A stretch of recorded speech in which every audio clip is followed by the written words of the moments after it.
You should be proud of it. Yeah. And as you said, that's the part of Life's 7 Perfect Coaches. Can you also talk about, and you mentioned it a little bit, when you said moves people to where they're wanting to go through the AI. Let's talk about your app and card game because, Okay. again, pretty rock star. Okay. So the artificial intelligence is it talks like a person in text, and eventually it'll be actually look like a person visually. And it basically has a Socratic dialogue with you. It asks you questions about what you did that help you clarify what you should be doing. So uh, I don't want to digress too much into this, but in the case of COVID-19, we all really know what social distancing is. It's not a challenge to know what to do. You got to stay 6 feet away from people and all of those things. But the challenge is doing it.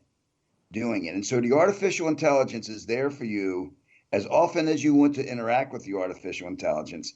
And it basically hears your story. So, for example, the other day I was taking a walk and I forgot to get 6 feet away from a person who was coming in the other direction. So I got onto my app and said, hey, I did this. And the coach came back saying, well, just why did you fail to do it this time? And I said, well, I was out in a pretty park and it didn't seem like I had to do it. So the AI is your companion almost in becoming the person that you want to be, but you have to know what the behaviors are that you want to be practicing in order for it to be effective.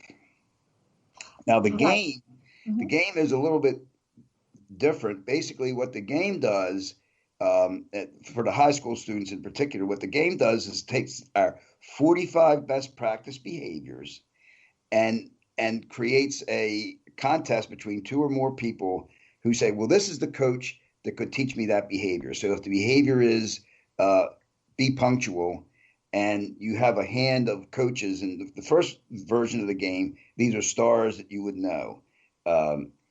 Tom Cruise, uh, you know, Vladimir Putin is one of the stars in this game. And so you say, Tom Cruise can teach me that. And somebody else says, no, Vladimir Putin can teach me that. And whoever the judge decides has the best explanation wins. Now, in the game for high schoolers, the STEM game, the coaches are uh, scientists Yeah. that they would not know about because these are people who are uh, under famed, I guess. I don't know if that's a word. So these are female and minority scientists who really haven't gotten the credit they deserve. So in that game, the student actually learns about the scientist. There's a QR code, and they can see all the information about them. And then they decide, well, I want to be like this scientist and play that hand throughout. So you would have to see the game. It's actually simpler than I can make it sound in an explanation. It's a little bit like apples to apples if you played that game. I have played that game, and I do have your card game, and it's exactly right. What you said, and very unique. Yeah. We've all now through this time have now gone back to playing more board games, or a lot of us have, right, with Right. our Right. families, and actually Right. handling actually a physical card versus an e-card on our technology. So it's a Uh-huh. good time to, encourage people to look up your Life 7 Perfect Coaches, and if you're a parent of high schoolers, for sure. Yeah. But thank you for explaining that just as on a high level. So I do want to, I'm kind of burying it in this podcast, but I want to ask you our question. So our question is, from our podcast is, can you share with us maybe something that's not in your book, maybe something that's not widely known? Can you share something with us that no one knows, that might have shaped you or influenced you or might inspire people? So interestingly enough, so the questions I saw the questions you might ask, and that was the one that I love that question. What do I know that no one knows? And so the first thing I would say is I I know this principle that's in plain sight, which is that we are what we repeatedly do. And so I know that, and most people really don't grasp that as an important insight into the way they're leading their lives. Now, the other thing, I guess, biographical fact about me that truly no one knows or they've never heard it expressed quite this way. I came from a very poor neighborhood in Baltimore, and my family was really struggling in so many ways, and it made me realize, and the book really emphasizes this for kids. It made me realize that what I didn't have is just a blueprint for life that was easy enough for me to understand, and I could put it down and pick it up again and put it down. So I think that's another thing about me personally in my lifetime that people don't know, and that is how much of a struggle I had just to figure out how to get into college and all the different decisions you need to make with nobody to guide you. And that's sort of, I don't make a big production out of it. I try to explain it to my kids, my two daughters they have kids. And, I drive to the neighborhood, it's called Pigtown in Baltimore, and they really don't grasp what it's like to live that way. Now, we're learning a little bit about that with the civil unrest we're seeing today, because it's not just African Americans that are faced with this.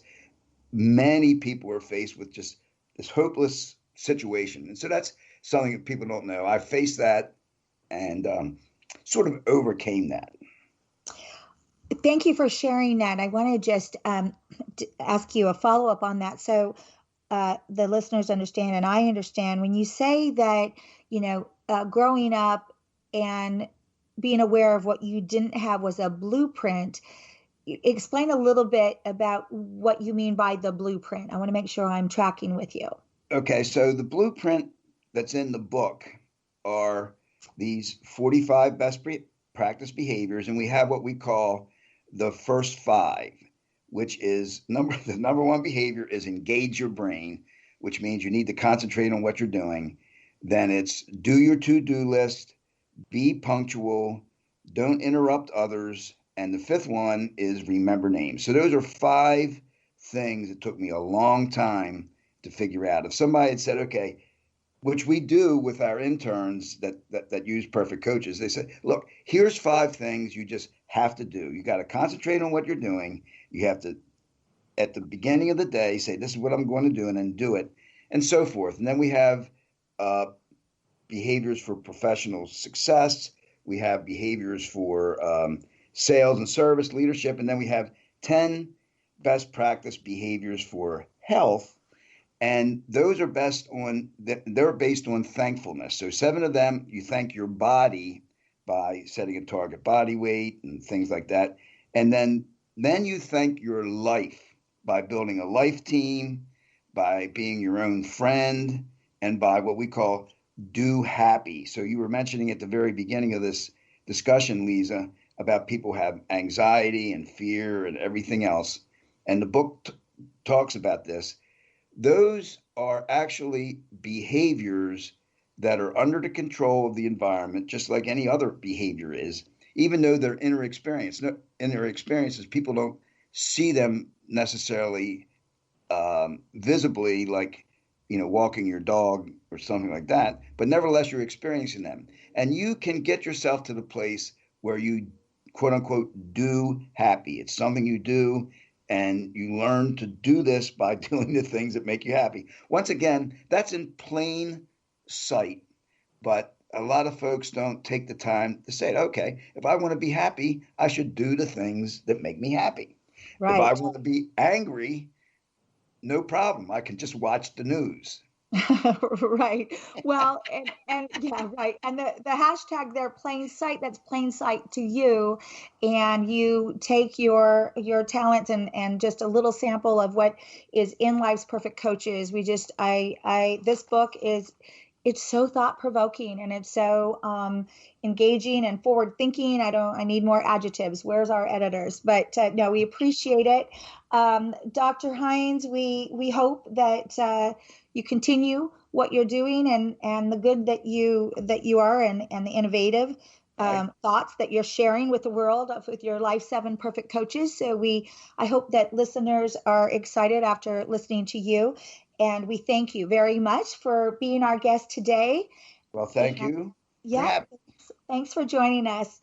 All right, well, we're at the end here, so appreciate listeners. Hopefully you got some great value in listening to our guest and author, Dr. Douglas Hines. And thank you for being part of our podcast with Now Publishing. I'm Lisa Marie Garcia, and this has been the podcast called What No One Knows. Thank you for listening. Thank you.